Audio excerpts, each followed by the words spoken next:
Your support truly makes a difference. With over 90% of viewers still not subscribed, we need your help to keep bringing powerful, emotional stories your way. Backhand index pointing right, don't forget to subscribe, tap the notification bell, and tell us which city you're watching from in the comments below.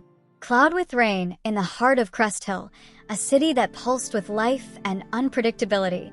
The story of Clara and Daniel Monroe quietly unfolded.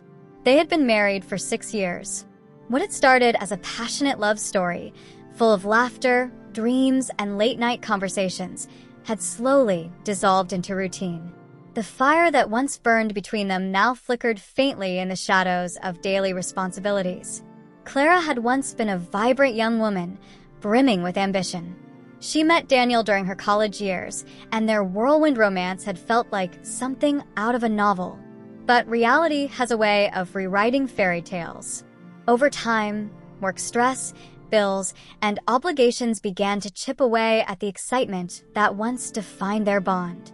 Daniel, a meticulous graphic designer, often lost himself in long work hours. Clara worked in marketing, a job she used to love, but now felt more like a chain than a passion.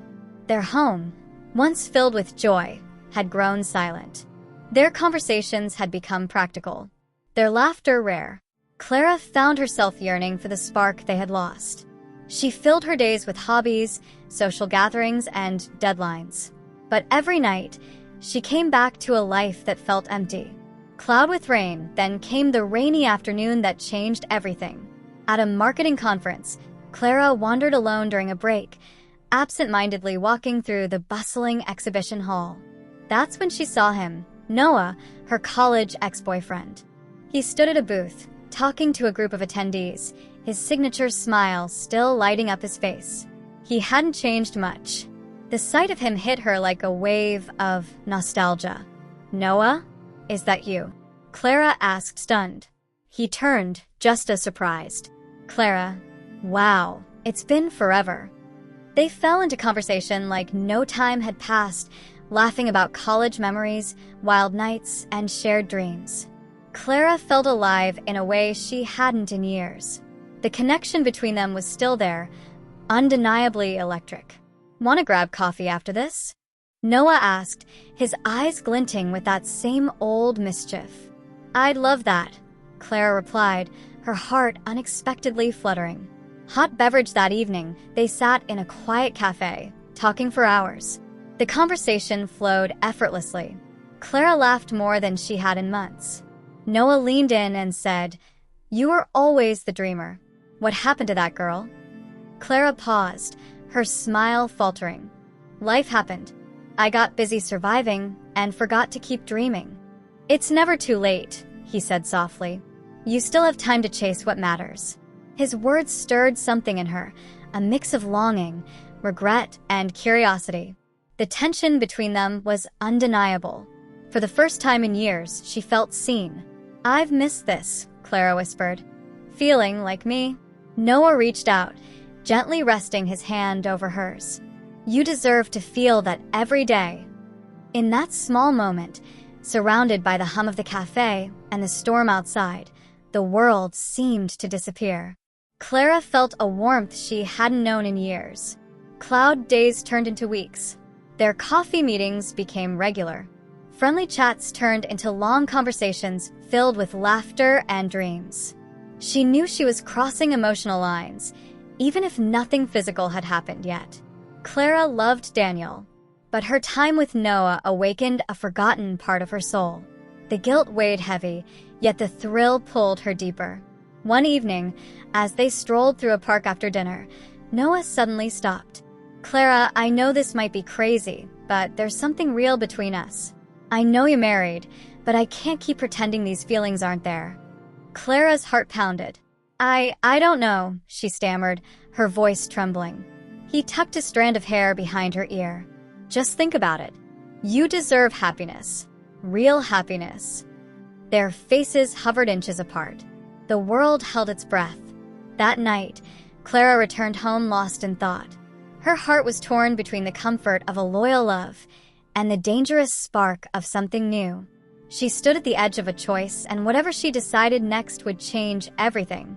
Emily stepped into the living room to find Jake on the couch, his eyes glued to his laptop screen. He looked up and smiled when he saw her, but she noticed the weariness hidden behind his warmth. "Hey, how was the conference?" he asked, his voice soft and inviting. "It was good," she replied, forcing a light tone. "I ran into an old friend." Jake raised an eyebrow. "Really? Who?" "Just Ethan." "You remember him from college," she said, trying not to flinch at the sound of his name. Jake chuckled. "Oh, right. The guy who thought he was God's gift to the world." His smile faded when he saw her distant gaze. "You okay?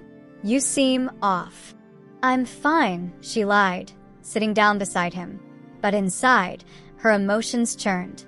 Seeing Ethan again had stirred up feelings she thought she had buried long ago. The days that followed blurred into a haze of conflict. Emily found herself drawn to Ethan's charm, the familiarity of the past, the spark she hadn't felt in years. But every moment with him felt like a betrayal to Jake, her husband, her home, her reality. The guilt gnawed at her, turning her nights sleepless and her days hollow. Every interaction with Jake grew strained, her laughter less genuine, her affection forced. Then came the evening that would change everything. As Emily slipped on her coat to meet Ethan for dinner, she paused before the mirror.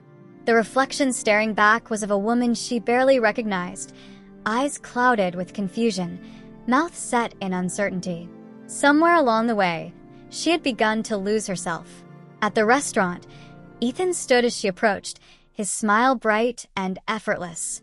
Conversation flowed as easily as it always had, but Emily felt an ache in her chest, a sense of something unraveling. "Emily," Ethan said, leaning closer, his voice low. "I've really enjoyed our time together. I think we have something real here." Her heart pounded. "Ethan, I need to be honest with you. I'm married. I don't want to hurt Jake." "I know," he said softly, "but life's too short to ignore what we feel. What you have with him doesn't have to be the end of this." The words hung between them, heavy with temptation. Emily teetered on the edge of a choice, the thrill of something new or the stability of what she already had. She thought of Jake, his loyalty, his kindness, his patience through her silence. Taking a deep breath, she looked Ethan in the eye. "I can't do this. I can't betray him. He deserves better." Ethan's expression shifted, the light in his eyes dimming. "I understand, but it meant something to me." Emily stood and walked away, tears burning in her eyes. The weight of her decision pressed down on her, but beneath the sorrow was a sliver of peace. She had chosen loyalty over longing, a future over a fleeting past. That night, Jake was waiting when she returned, concern etched on his face. "You okay?" he asked. "Yeah, just tired." "Long day," she replied, her voice barely steady. As they lay in bed, Emily stared at the ceiling, the silence between them deafening. She wanted to tell him everything, to release the burden choking her heart. But fear kept her quiet.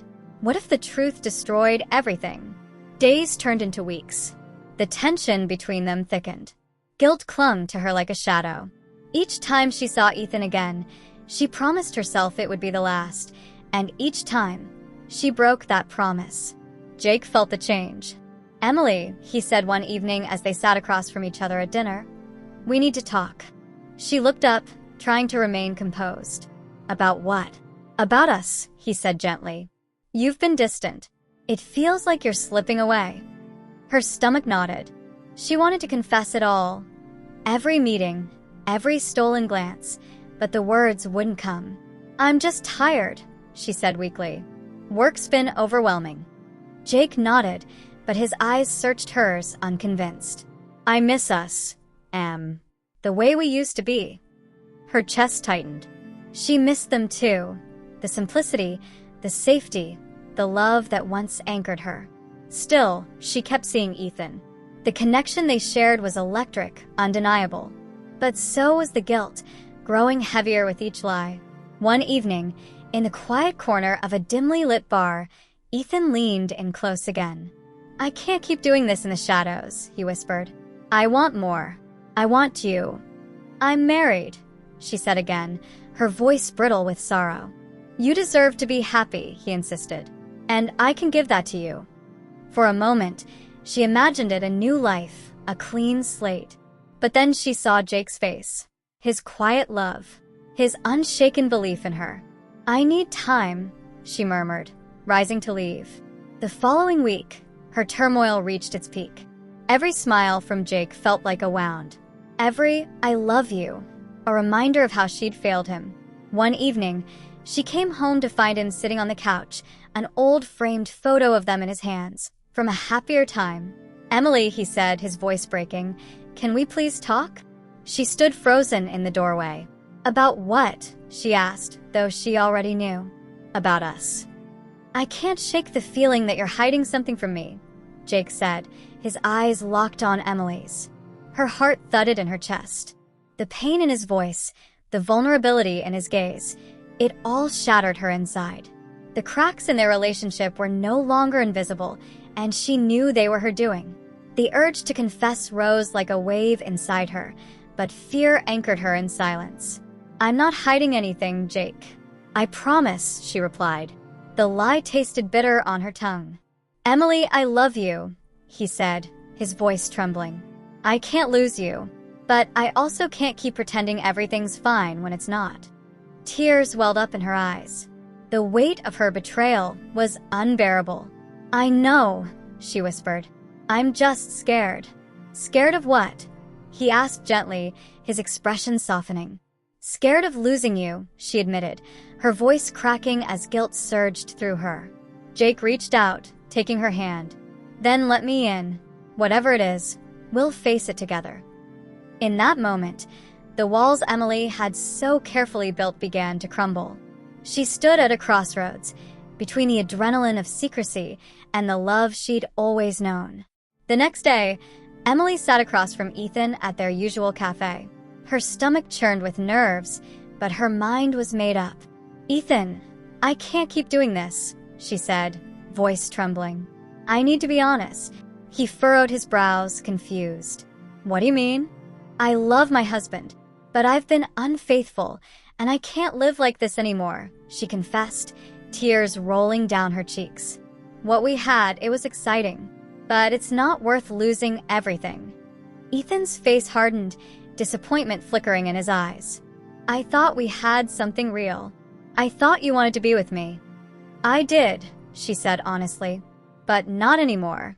Jake deserves better than this. Better than me sneaking around behind his back. With a heavy heart, Emily stood up and walked away, leaving behind the echoes of what could have been. When she returned home, Jake was waiting.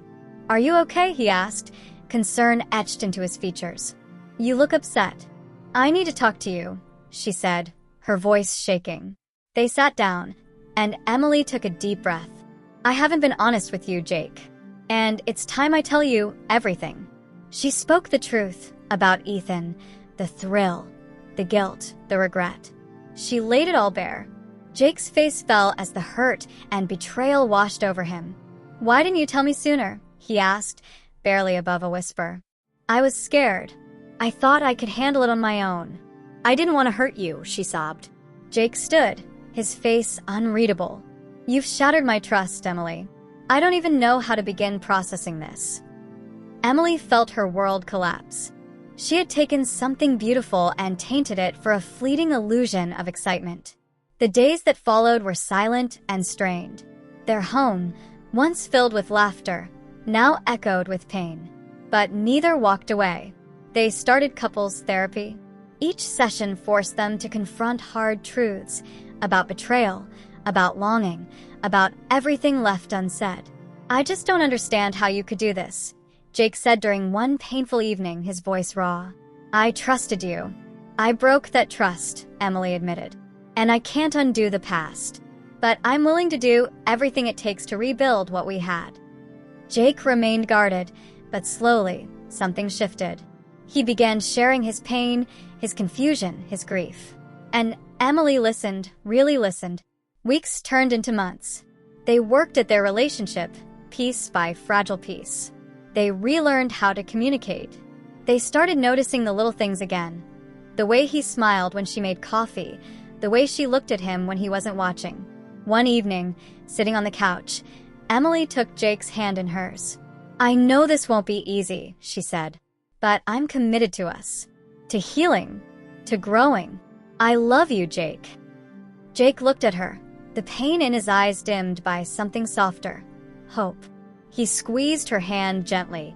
"I love you too, Emily. It's going to be a long road, but I'm willing to try." As they walked the rocky path of healing, they began to treasure the smallest of joys.